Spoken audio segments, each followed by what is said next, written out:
Hey guys, welcome back to Zakari Hikari. My name is Zach, and here we discuss everything related to manifestation, conscious manifestation, higher consciousness, Neville Goddard, the law of assumption, all that good stuff. Before I start, if you guys want to work with me, all my information is in the description below. Okay, so before we start this video, it's a question I've seen quite a few times and something I've seen repeating in the manifestation community. I want to start with two quotes from Neville Goddard. Okay, so the first quote: "Do not waste one moment in regret, for to think feelingly of the mistakes of the past is to reinfect yourself. Let the bed bury the dead. Turn from appearances and assume the feeling that would be yours were you already the one you wish to be." And then the second quote: "Come out of the dead past, come out of that cemetery and walk, knowing that you and your Father are one, and your Father, who men call God, is your own consciousness. That is the only creative law in the world. Of what are you conscious of being? Although you cannot see your objective with the limited focus of your three-dimensional mind, you are now that which you have assumed you are. Walk in that assumption and remain faithful to it." Okay, so I had a call with one of you today. It's been kind of back-to-back today, but one of you specifically, I think the last time we had spoken was maybe November or December, and you reached out. It was mainly revolving in SP. You know who you are.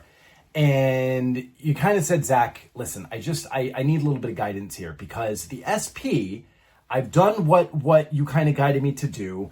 I went through, I looked at the assumptions. I have been kind of choosing where we identified and went through, and everything's working out perfectly.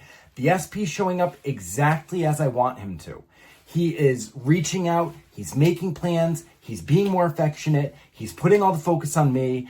He's kind of the one almost chasing me now. But this is where it gets interesting." She said, "But for some reason, I'm having a really, really hard time still letting go of that past version of him. The past hurts, the past mistakes, the past, conversations and what he did to me back then. But," she said, "I know it's all me. I know it's me. I know he's just reflecting me, but I'm at this point now where I don't know if I should just completely let go and go on to a new SP because it's just too hard to reframe that story in my mind, or persist with this SP." And she said, and honestly, and I know this is something that a lot of you guys go through, she said, "I don't know that I want to necessarily put all this effort on for this SP, but I also know if I don't change who I am and really be honest with myself, then it's just going to be the same thing over again. And the next person who comes in, just like the last three SPs, it's going to be the same pattern, same issues, different face. So I don't really know what I want to do." And what I kind of guided her, and I want to explain to you guys, is you need to understand, if you're going to really buy this law and you're really going to believe it, you're going to spend all this time on YouTube videos, you're going to spend all this time doing the processes, you're going to do all this inner work, you're going to be reading the books, you're going to be going through the lectures and doing whatever it is for you to understand it, then I want you to understand the law in totality.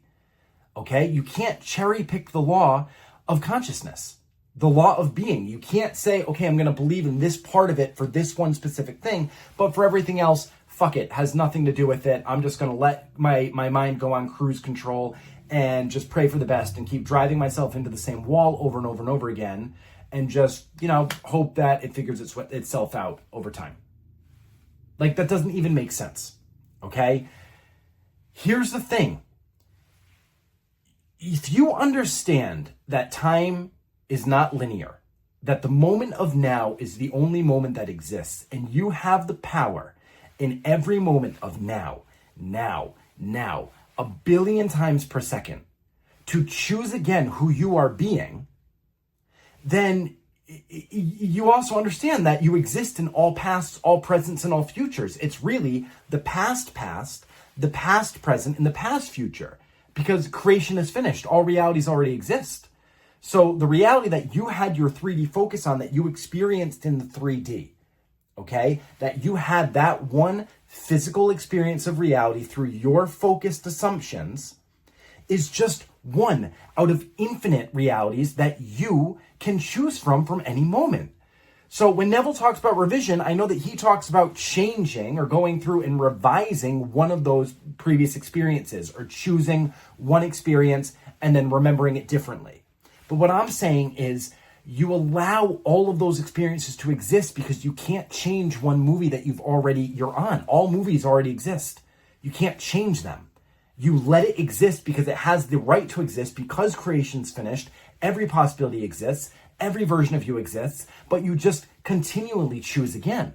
So when you have an SP, or any situation with someone from work or your job or whatever it is, and you're telling a story of how things have been up until now, the only person who's keeping you in that reality is you.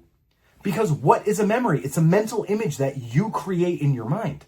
So if you go and you light up a memory in your conscious awareness, and you remember somebody that way, and you say, oh my God, this person's showing up great, and even though they're showing up great, I really like this treatment that I'm getting. This is exactly what I wanted all along, but I can't stop thinking about that one thing that they did out of all the infinite things that they've done. I'm going to keep my focus on that. You're not only taking that person and not allowing them to change, you're keeping them stuck in this one frame of conscious awareness. You're keeping them stuck in this one place of not being able to move past that one version of them, but you're keeping yourself in that reality because that's the state of consciousness that you continually light up and embody. So what I told my client was, just let it go. I don't mean let go of the desire. I don't mean let go of wanting the thing or letting go of this and that. I mean, literally let go. Stop being aware of that past story. Every time you are aware of it, you are being the person who had to suffer that, whatever it was, those misdeeds from the other person, because they're just reflecting you. You did that to yourself. And then you're saying, okay, I'm not going to forgive you, or I can't forget this because this hurt me. So I'm going to keep hurting myself. Just like Neville said. I know in this exact quote, he talks about thinking of regrets in the past, but it's the same thing for everything. It's thinking of any type of negative past whatever. You are reinfecting yourself with that reality. So you're saying, okay, I'm going to sit here, I'm going to struggle, I'm going to keep lighting up this frame over here, or this reality, or this imagined den, my wish fulfilled, but I'm going to keep myself stuck here because I can't let that story go. And that's why nature abhors a vacuum. You let it go, you imagine a different past, or you imagine whatever it is that you need to do to let yourself drop it and then move to that new state of consciousness. But what happens is you guys will close your eyes for 5 seconds, you'll start to imagine a scene, and then you'll hear this back here and that awareness of everything that your brain's trying to tell you, well, but this actually happened. But you know, this is narcissistic behavior, or this, that, the other thing, or if you do that, you're just not, you know, blah, blah, blah, blah, blah, blah. It's your what's the word I'm looking for? You're gaslighting yourself, or, you know, this actually did happen and you're trying to say that it didn't, but you went through that pain. You remember crying over that. You remember blah, blah, blah, blah, blah, blah. Okay, welcome to victimhood. Here's your one-way ticket. You printed it yourself. You bought it yourself. You built this track yourself. You built the train yourself. And now you're on the train to victimhood because you are victimizing yourself because you keep lighting up that past. Let it the fuck go. I don't mean let it go, like literally just stop thinking about it. And every time your mind wants to drag you there or remember it, stop it, be mindful, do whatever you need to do to bring yourself back to center. Take a nap like Luffy from One Piece. Whenever something gets really like too complicated, he just fucking passes out and takes a nap, or do some breath work, or go for a run, or whatever you need to do to fucking stop focusing on it. But here's the thing. A lot of you guys will see changes in people's behaviors. You'll either see changes in your family or your parents or your boss or your this or your that, but because you're so used to the way that you think that you deserve to be treated, or that state of consciousness, your dwelling state, as Neville calls it, because that's what feels so comfortable to you, when someone shows up differently, you freak out and you're like, wait a second, you know, but they were acting so different. And I then I had to talk to them and tell them, you know, I'm just not used to you acting this way. That's what my client said. I'm just not used to you acting this way. So I need a little bit of time to adjust. Okay. But in the moment that you are even saying that, you are now going back to that reality where you need time to adjust because that person still acted that way in that reality. Remember, when you shift to that new reality of the loving relationship or whatever else, and you tell yourself, or you shift into the consciousness that it's always been perfect, remember Neville's, I remember when, isn't it wonderful? You literally go into a timeline where that past now realigns with who you're being now, but only if you let it. If you sit there and you try to micromanage and you're trying to bridge wire A of the past with wire B of the present that you want, and you're trying to connect them together, you're going to create a bunch of friction because your mind is going to sit there and have to be convinced of why it's logically going to happen. Let it go. Go to your end and let it take care of itself, and the past will rewrite itself. It will bring you to that literal reality where everything just kind of flows naturally and you don't have to sit there and try to figure everything out. Let it all go. Seriously. Because if you're sitting there and you're trying to fight in this one reality to try to see somebody differently or forgive them or whatever else, and then you're sitting there and you get so frustrated, and even if the person shows up exactly as you want them to, but you can't remember them differently, then you're just going to keep yourself stuck in a loop of either hot and cold behavior, or they're going to leave again and come back again, or whatever else the fuck it is, right? That's why I'm trying to kind of get you guys to see the bigger picture. It's not about the one specific SP. Yes, manifesting a specific person is very real. Yes, absolutely. You can have anything, anyone, whatever life you want, but everyone is reflecting you. It's you.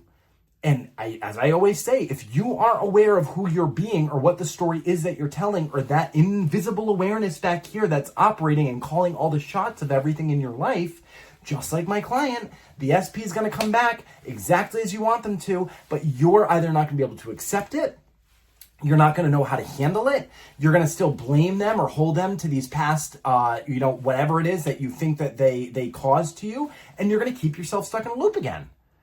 Like, it literally is. It's not about sitting here and saying, okay, and if you guys, I've seen the comments before, I'm just going to preface this now. If you guys come on here and you say, oh, but that's gaslighting, or you're not blah, blah, blah, blah, blah, then you're missing the whole point. And I'm not going to sit here and I'm not going to go through every single comment. You can go watch my other videos. I've talked about this before. I've talked about this in a more recent video about setting boundaries. It's never about taking abuse and taking, mistreatment from others. It's not an excuse to say, okay, well, that's just me, so I'm going to sit here and fucking bend over and take it. That's not the message. That's never the message. If you are in danger or you are being abused, get yourself out of that situation until you can see things differently. But you also have to ask yourself, what is it about me? What is this within me that is actually wanting somebody who's abusing me? Why am I so stuck on this person wanting to see them differently, when there's a billion, or more than a billion, I don't even know how many people there are in the world now, 8 billion, 9 billion, 10 billion, whatever. There's all these people out there in the world that I could be seeing differently for a loving relationship, but I'm so stuck on this person because they're hitting those exact points of my own awareness that I was conditioned to believe about myself, that I believe that I'm worthy of with love, or my comfort zone, because this is the state that I've always been dwelling in. So I'm just going to be stuck on this one person and trying to get them, even though they are treating me like absolute shit. Now let us go into the silence. No, just kidding. But seriously, guys, that's why I'm saying, what is your end even? Is the end really just this SP, or is it a loving relationship? And if you go to the end of a loving relationship and feeling that love and being that love, that SP will be there automatically. That SP will be there because everyone is your awareness pushed out. It's your awareness. You are the light of your reality. My first video that gives light and awareness and physical reality to everything within your state of consciousness. Okay, sorry, I have Ranma's hair in my eye and I'm like swagging at it. He was on the bed and looking all cute, and I went over and cuddled him, and of course now he's shed all over me. But literally, what if you're so focused on that thing? Are you focused on just the person because it's an ego perspective and you just feel like you need this person to prove something to yourself, to prove to yourself that the law works? Or do you want the happy, loving relationship? And I've been in this community. I've been around the block. I've seen everything. I know all the arguments between Neville talking about specific people, not specific people. He manifested his wife, but he had the other quote where he said that, most of the people that he spoke to who wanted a specific person ended up with somebody else anyways. Listen, all those things are true because it's your reality. But you have to ask yourself, beyond the specific person, What is the end that you want, and how are you embodying that end? Are you embodying that end? Are you putting yourself in that state of consciousness? It's not about sitting there and just feeling lovey-dovey all day and whatever else, which, yeah, that'll actually, I mean, that's a better way to be. But it's about literally when you're in the state of knowing that you are loved, of knowing that everything's coming out of you, then just like I said to my client, when somebody comes up and they are showing up perfectly, it's going to be a normalized part of your life. You're not going to be overjoyed and over ecstatic or freaking out like the last video that I just posted about the Carnegie Hall tickets, where you're thinking, oh my God, this is so great, blah, blah, blah, blah, blah. It's just going to be a normal part of your life, because you're going to be like, of course I deserve that, because why wouldn't I?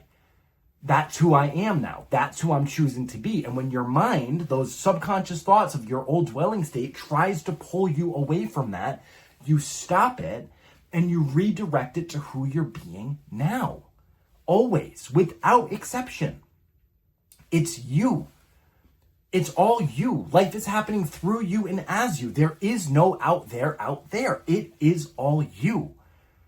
But until you can actually take a look at this and see how your assumptions have shifted and created this entire 3D reality that you are experiencing every single day of your life, until you can actually take accountability and take ownership of it, it's not about blaming yourself. It's not about saying, oh God, I fucked up and now I'm in this reality. No, it's about looking at it, bringing it to the light of conscious awareness, and then choosing again. Guys, remember, a pattern is only a pattern until you notice it. And then once you see the pattern and you understand the pattern and you can see the pattern as a pattern, it is no longer a pattern. It is a choice. And you are choosing to be that person. And I'm saying this with a lot of love. I know I'm getting a little bit excited, but I want you guys to really hear this. It's not a pattern. It's a choice of who you're choosing to be from moment to moment to moment. But most people, 99.999% of the world, they just go on autopilot. They're not even really thinking. They're just saying, okay, well, this is life. I have to struggle through this. I have to work with what the cards that life dealt me. And this is a framework in which my life exists. And they sit there and they just keep efforting, and they never achieve anything that they want to achieve. They never live the life of their dreams. And then that's it. I mean, you want to, like, proof of this, guys, like, look at me. I used to literally, I'm not going to go into this old past story, but I used to literally live in my parents' basement, watch my first video on how I lost, whatever it was, or manifest my dream life in Japan. It's a part 1 of a series that will eventually be done when I feel inspired to do it. But like, I now live in Tokyo. I have a house in Tokyo. Like, I literally lived the life of my dreams in Tokyo because I didn't let the past or the limitations of everything, the consciousness of what Japan is, the consciousness of the working culture in Japan, the consciousness of my friends who are working in Japan and all their limitations, the consciousness of working in executive recruitment and seeing all the other people out there who I help find jobs and their limitations. I decided my relation to everything and how Japan was going to conform around me because I decided to live the life of my dreams in Japan. It's the same thing for everything, guys.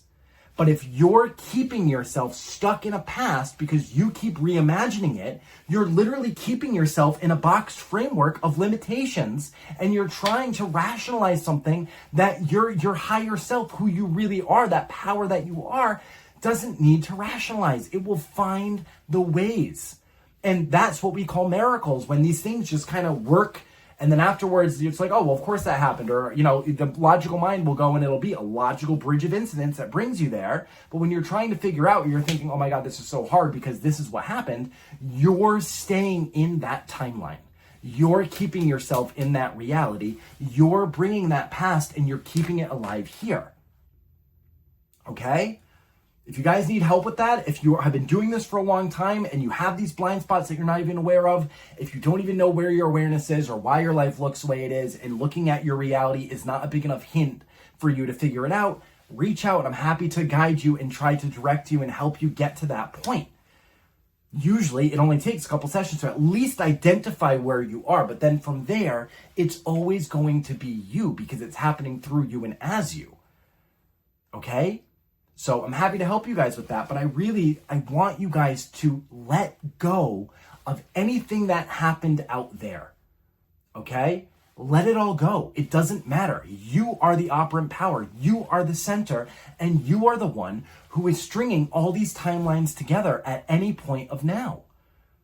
Because remember, even Neville says, I have it right here, the art of forgiveness must be practiced daily, but first we must learn how to forgive. Repentance and faith are conditions of forgiveness, but true forgiveness is forgetfulness. Literally, forget it. Let it go. Drop it out of your awareness and remember righteously. Remember righteously how you wanted that past to be, or how you want things to be, and how you are now. And then once you do that, you are in the timeline and you let everything conform around you. Okay? As I said at the beginning of this video, you can't take this law, or you can't take the teachings in a vacuum and just try to cherry pick one part of it and say, okay, well, this is what I'm going to go with. It all goes together. It's all one. It's one law of complete consciousness, and it all strings together. But you got to do it, because otherwise, if you're not actually choosing a new reality of who you are, or a new identity of who you are, or whatever it is, you're just going to, like my client said, she could go out and find a new SP, but she's going to fall into the same patterns. Now, that's not saying, because I do see with a lot of people out there who do this law, okay, or practice this law for an SP, or they get their self-concept to a certain point, oftentimes the person they end up with, or the person that magically shows up, is not the initial SP. The SP still comes back and they're like, yeah, but I actually want this person now, because this is what I wanted, and I have all these perfect memories with this person now, so I don't feel like I need this love from one place. I am that love. I am that abundance now. And that's when your true love story really begins, okay? So if you guys want help with this, reach out. We got some more content coming up. I was going to do a anime-inspired works videos for this video. I decided to wait. The Zakari sign that I ordered actually came in. It's a One Piece inspired sign. One of my subscribers really early on when I started the channel, they did a fan art of me that you can find on my Instagram, and they put this logo there, and I found someone who would actually make me that logo. But just like the Carnegie Hall tickets, I got a little bit excited about this logo, and I ordered the Hikari. You order it separately because it was 2 orders. Of course, I put my old address on the Hikari, so it got sent away. Now it's at the International Post Office, and they put a stop on it, and it has to now be reshipped to my house. So we're waiting for that one. I thought, because it's, I don't know, anime-inspired video, I wanted Zakari and Hikari together in the video, but for this video, I'm just going to put Zakari there for now. So when that happens, we'll have the big, the signage reveal. But anyways, guys, until then, I love you. You got this. Assume the best. You are living the life of your dreams now. And if you need help, you know where to find me. All right? All right. I love you guys, and I will talk to you again soon. Bye.